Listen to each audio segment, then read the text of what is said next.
Hola a todos y bienvenidos a otro episodio de su calendario económico de Bitcoin, donde cubrimos las noticias y análisis que necesitas saber para la semana que entra. Hoy es lunes 9 de noviembre y tenemos un episodio bastante especial. Durante el fin de semana vimos el tercer cierre histórico más alto de Bitcoin. Vamos a estar hablando de esto. También vamos a hablar de qué está impulsando los mercados hacia el alza. Parece ser la Reserva Federal de Estados Unidos. Y como parte de este análisis vamos a cuantificar qué tanta capacidad tiene la banca central de Estados Unidos para seguir impulsando los mercados. Eso y más en su análisis de hoy. Arrancando como siempre con Bitcoin, vimos que tuvo una semana espectacular la semana pasada, cerrando en 15.482, arriba 12,43%. Incluso aunque hubo una elección muy cerrada en los Estados Unidos y no se decidió o hubo un ganador hasta el día sábado, Bitcoin tuvo un ascenso bastante importante durante el tiempo de incertidumbre, y esto puede haber sido gracias en parte al mensaje que envió el día jueves, en medio de la incertidumbre igualmente, la Reserva Federal de Estados Unidos, asegurando a los inversionistas o a los mercados de que iba a estar ahí para apoyar el funcionamiento de la economía americana. Esto fue un mensaje muy importante y al parecer tuvo un impacto bastante grande en todos los mercados, no solamente Bitcoin. Así que vamos a estar hablando de esto en nuestra sección de tendencias de mercado al día de hoy. Pasando al S&P 500, vemos que luego de 5 días de decisión y de votación, el día sábado se alcanzó una decisión para el presidente de los Estados Unidos, y Joe Biden será el presidente de los Estados Unidos número 46. Nuestras felicidades a la gente de Estados Unidos por haber celebrado una elección de manera pacífica y exitosa. Los mercados probablemente van a celebrar esta decisión, y dentro de la incertidumbre de la semana pasada, la Reserva Federal de Estados Unidos, como mencionamos anteriormente, envió un mensaje muy fuerte el día jueves a los mercados, señalándoles que estaba listo para continuar apoyando la economía de los Estados Unidos. Esto envió a los mercados hacia el alza, y el S&P 500 cerró 7,32% al alza esa semana, y es muy probable que continúe en su ascenso, ya que la Reserva Federal de Estados Unidos tiene bastante flexibilidad y bastante campo para relajar la política monetaria, y eso lo vamos a estar hablando en la sección de tendencias de mercado de hoy.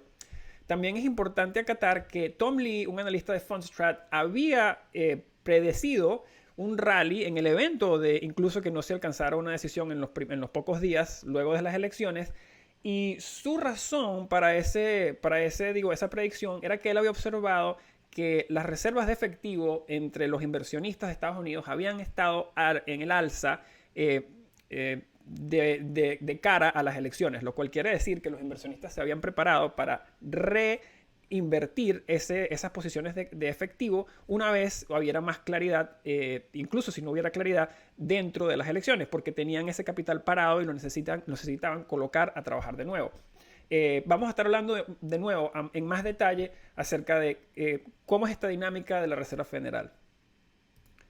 Pasando al oro, vemos que tuvo una muy buena semana, al igual que los otros mercados, muy probablemente impulsado por el mensaje de la Reserva Federal. Cerró la semana arriba 3,98%, y puede que mucha gente piense que son muchos los mercados que se están beneficiando de esta política monetaria de la Reserva Federal, pero eso es porque la gran mayoría de estos mercados están basados en el dólar, y las acciones de la Reserva Federal son las que impactan el valor del dólar. Esto lo vamos a estar cubriendo, como hemos mencionado anteriormente, en nuestra sección de tendencias de mercado de hoy.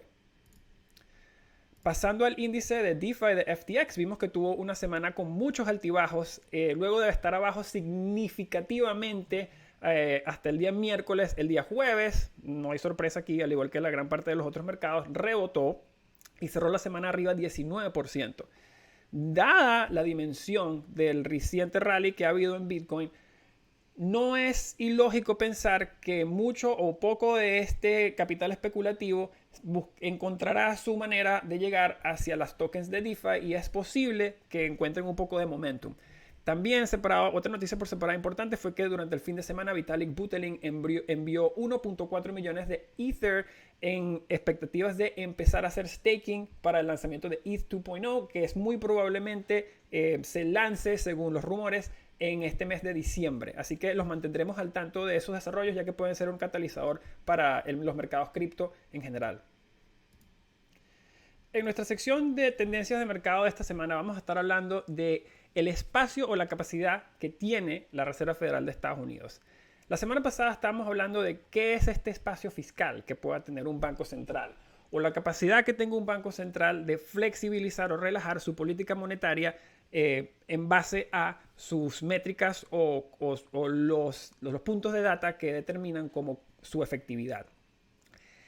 La declaración que hizo la Reserva Federal de Estados Unidos la semana pasada nos da un ejemplo perfecto de cómo un banco central echa sus anclas y cómo deriva su política monetaria para empujar o impulsar su visión sobre la economía. Basado en los anclas que nos da la Reserva Federal en su declaración y la data pública que está disponible, podemos empezar a medir el progreso a través de sus ojos y entender parte de sus acciones. Hablemos del primer ancla. El primer ancla que vamos a cubrir es el ancla de la inflación. De acuerdo con su declaración de esta semana, la Reserva Federal cree que la inflación en Estados Unidos debe sobrepasar el 2% en el futuro cercano para que la inflación promedio sobre largo plazo sea del 2%. Para poner esto en contexto, la inflación anualizada de Estados Unidos para el mes de septiembre fue del 1,4%. Y vamos a tener un nuevo punto de data de octubre que va a salir este jueves. Puntos interesantes de la información que salió en septiembre es que en comida, bien sea en casa o fuera de casa, la inflación tiene un rango de 3,8% al 4,1%. Otros números que estaban fuera del ordinario fue que la inflación en ropa estuvo abajo 6% y servicios de transporte también estuvo bajo 5,1%. Como podemos ver de los números que vamos a mencionar o repasar a continuación, la Reserva Federal de Estados Unidos tiene muchísimo espacio y capacidad para manejarse en el punto de vista de inflación, ya que quieren que la inflación sea del 2,25%, asumiendo que va a estar por encima del 2%, y la inflación actual es del 1,4%. Si restamos 1,4% de 2,25%, nos da que hay un espacio inflacionario que tiene el Fed de subir la inflación por el 0,85%, lo cual es bastante si tomamos en cuenta que la inflación actual es del 1,4%. Así que mucha cancha para correr por este lado. Vamos a hablar del ancla del desempleo. La Reserva Federal también declara que las tasas de interés van a permanecer desde 0 a 0,25% hasta que se alcance el desempleo natural completo de los Estados Unidos. ¿Cómo define la Reserva Federal el desempleo natural completo? Pues ellos publican que para el cuarto del 2020 ellos quisieran que el desempleo en Estados Unidos o su métrica para lo que es el desempleo natural completo es del 4,37%. Según la última data del Departamento de Labor y Estadísticas de Estados Unidos, la cual salió el 6 de noviembre, la semana pasada, la actual tasa de desempleo está en 6,9%. La razón por la cual el desempleo se basa en las tasas de interés y por qué miden el desempleo en base a las tasas de interés es porque ellos correlacionan las tasas de interés a actividad económica.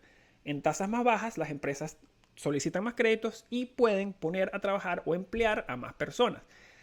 Entonces, repasando los números que tenemos, vemos que donde el Fed quiere estar en la tasa de desempleo futura, la que debería ser, es 4,37% y vemos que la actual es 6,9%. Queriendo decir que el Fed tiene que traerse hacia abajo el desempleo por 2,53%. Quiere decir que podemos anticipar que estas tasas se permanezcan bajas por mucho tiempo. Y para empezar a ver cuándo pensamos que puedan empezar a subir las tasas o cuándo piensen ellos que deberían empezar a subir las tasas, es importante que empecemos a mirar estos números, siguiendo los números de desempleo de Estados Unidos y viendo cómo se acercan hacia las metas que tiene el Fed. Por último, pero definitivamente no menos importante que los dos anteriores, son los puntos suaves o implícitos que el Fed manda en sus mensajes. En sus últimas declaraciones dijo explícitamente que iba a mantener el funcionamiento del mercado y apoyar el flujo de crédito hacia casas y negocios a través de incrementar su tenencia de Treasury Securities y Mortgage-Backed Securities. ¿Qué significa esto en inglés o en español en este sentido? Esto significa que el Fed va a usar dinero o dólares para comprar bonos del gobierno. Esto hace dos cosas. Le presta dinero al gobierno y mantiene las tasas de interés bajas porque el Fed sigue siendo el comprador de ese bono. Y también significa que el Fed va a continuar enviando liquidez a los bancos para que puedan apoyar y mantener un mercado de bienes raíces estable. La gente habla mucho del Fed, pero si te tomas un poquito de tiempo para entender lo que están haciendo, te das cuenta que ellos de verdad son personas muy inteligentes que están tratando de solucionar un problema muy difícil, que es mantener una economía soberana sobre sus rieles y trabajando hacia una meta. Pasando a nuestro comentario de dificultad minera, vimos que tuvimos un ajuste bastante estrepitoso hacia la baja el lunes pasado, hacia 16,79 terahashes, y el hash rate ha continuado bajando. Actualmente estamos mirando a otro ajuste abajo 13% hacia aproximadamente 15 terahashes. Esto nos va a ayudar a sacar muchas de las transacciones que están atrapadas en el mempool. Como hemos visto recientemente, cuando hay bajas en hash rate y subidas de precio, el número de transacciones en el mempool se tiende a subir. Los ajustes ayudan a que se procesen más rápidamente, pero vemos que todavía estamos por niveles por encima de octubre. Así que este nuevo ajuste hacia abajo probablemente ayudará a que las transacciones vuelvan a tener su tiempo de proceso normalmente, que tienen normalmente. Por último, como siempre, cubrimos qué tenemos pendiente para la semana que entra. Ahora que un ganador ha sido anunciado, es probable que vaya a haber un reposicionamiento en sectores en los mercados capitales de Estados Unidos, lo cual puede crear un poco de volatilidad. Los inversionistas, por supuesto, van a estar tratando de favorecer los sectores que piensan se van a beneficiar de esta nueva administración. Sin embargo, indiferentemente del posicionamiento, cuando sube la marea, suben todos los botes y, como hemos hablado anteriormente, es la Reserva Federal la que está prácticamente subiendo todo. Y su posicionamiento de este jueves puede ser el trasfondo que necesitan los mercados para continuar subiendo. A la misma vez, estas acciones del Fed van a mantener el valor del dólar suprimido hacia abajo, lo cual es gasolina para Bitcoin. Vamos a hablar de el ancla de exchange que tiene la Reserva Federal de Estados Unidos la semana que viene y cómo eso impacta a Bitcoin. Como siempre, vamos a mantenerlos al tanto de cualquier información relevante a través de nuestras redes sociales @HODLwithLeden y los invitamos a que visiten leden.io para aprender cómo pueden ganar 11,7% en sus ahorros en dólares digitales y 6,5% en sus ahorros de Bitcoin. Hasta la próxima, amigos, que tengan una muy buena semana y nos vemos la semana que viene.